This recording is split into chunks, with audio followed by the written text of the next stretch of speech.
Good morning from unseasonably cool Iowa. It is just gorgeous out. When I woke up this morning, it was 54 degrees Fahrenheit in August. I'm out here with my four-wheeler. I don't have a four-wheeler, so I just use my truck for everything. I'm out here with my truck. And we're going to be putting up a new line of fence for the cows. So the way I run it, I'll put a link, let's see, up here maybe is where it would be, for a rotational grazing video that I did years ago. But basically we do a ladder system, I call it, where I put a big long run of poly wire across like this on a big reel, and then I have smaller reels that I put the rungs of the ladder in as I move the cows through the pasture. So we got a bunch of posts to set up. I got a bunch of new posts because over time they break and I just needed to restock. So I'm going to bring you along for that project.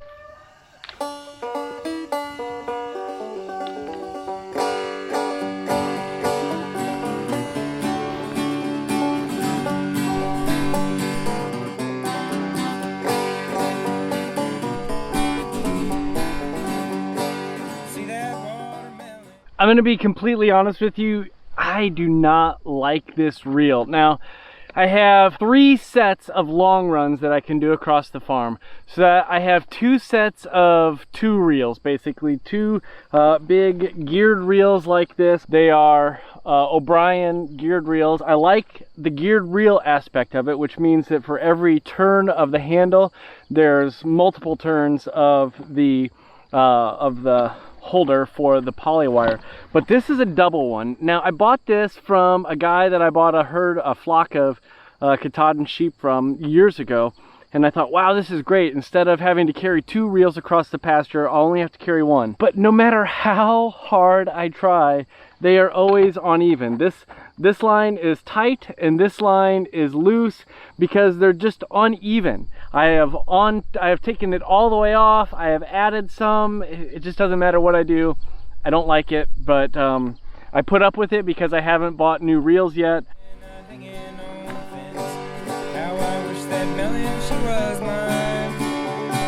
Some folks are foolish and they don't have no sense. Wouldn't leave that melon on the vine. Ham bone, it is sweet and chicken. All right, so I've got the wire set up. It's right here, all the way up the hill past to the other side. It's probably, I wouldn't say it's a full quarter mile. It's probably 300 yards of fence that I've got set up here. Now I've got to get some posts ready because I've got some new posts, but while I'm getting the posts ready, let's have a little story time. In case you don't know, our farm is about 40 acres. Now, of that 40 acres, this is kind of how it breaks down. We have about 5 acres for our home site, where the house is, the buildings are, things like that. We have about 20 acres of pasture, and then we have about 15 acres of what you see behind me here, woods, big ravine, things like that. And we try to put as much protein in the form of animals on this pasture and woodlands on these 30 to 35 acres as we can, because actually there's a really big ravine going through these woods, and we can't even at this point, because we don't have it fenced, we can't even use the whole ravine or the whole wooded area yet. We feel like rotational grazing allows us to have more cattle, have more sheep than we would if we would continuously graze and allow them to congregate in certain areas and beat those areas down, or just go through and graze the good stuff and let the bad stuff grow up, or the stuff that they don't like as much grow up. They would just go through and graze the ice cream. It allows us to have more pounds per acre than if we didn't. Another reason is because we're in Iowa, and this area was on the edges and part of tallgrass prairie, where the bison were. What the bison did in this piece of Iowa is they rotationally grazed. They didn't stay in one area. They would eat everything, they would trample everything, they would spread their manure on everything, and then they would move on. Since we only have 20 acres and we only have 15 cows, it's difficult for us to just let them out and get that effect where they can just move across the prairie.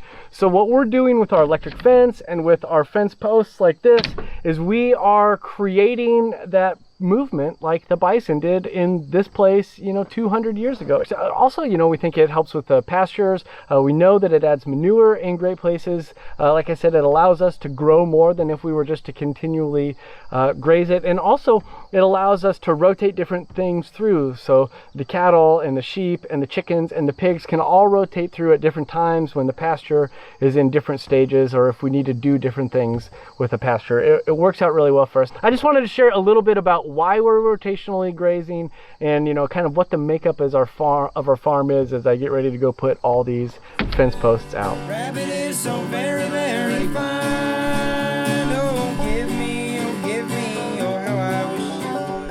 That watermelon hanging on that vine.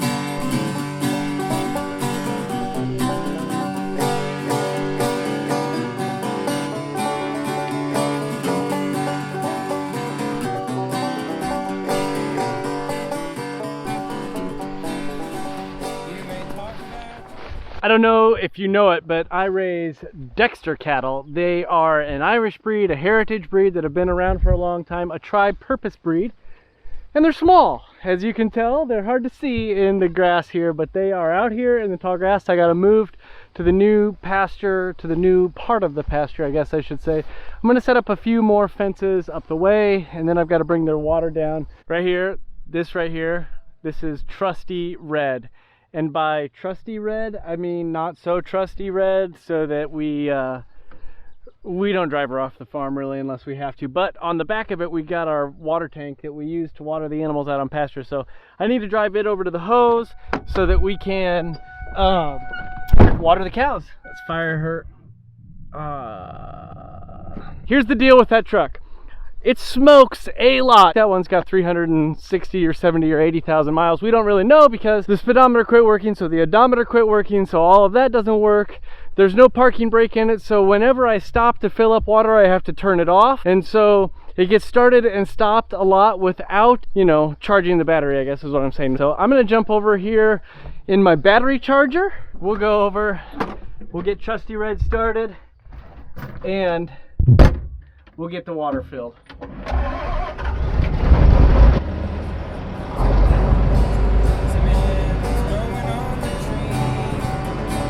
Folks have their favorite, just most everywhere. That watermelon is best for me.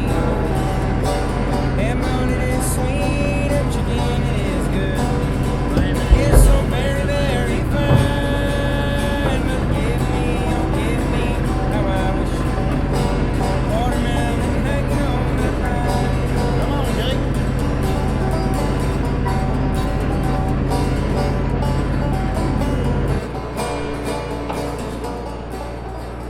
Now we're gonna need jumper cables.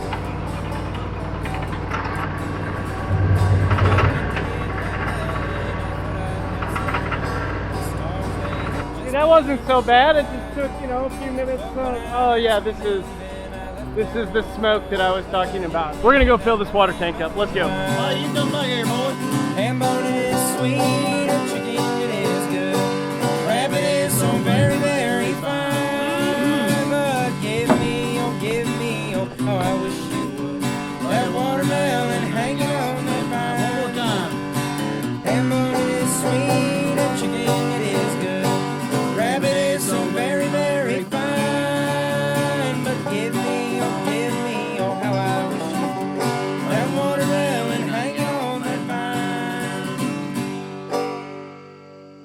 It's pretty amazing, even though I live it every week and every day, how much time I spend in this truck with the type of farming that we do on our farm. Now, all farmers are busy. I'm not trying to put one farmer above another farmer, or one type of farming above another type of farming. But what I am saying is that, man, I do a lot of time marketing, and there's a lot of our time as a small scale direct-to-consumer farm that is spent driving around. So this is kind of our repeat cycle, especially in the summer. We've got coolers full of meat, we have freezers full of meat at home, and we need to sell it and process pigs and all of that good stuff. So thank you guys so much for watching today. If you enjoy it, give it a big thumbs up. Make sure you subscribe, hit the bell, all of those fun things. I hope you guys are having fun, whether you're farming or thinking about farming. If you're a beginning farmer, or you know, a beginning farmer that's 12 years into the farm like I am, I hope you guys are all doing well. I appreciate you all so much.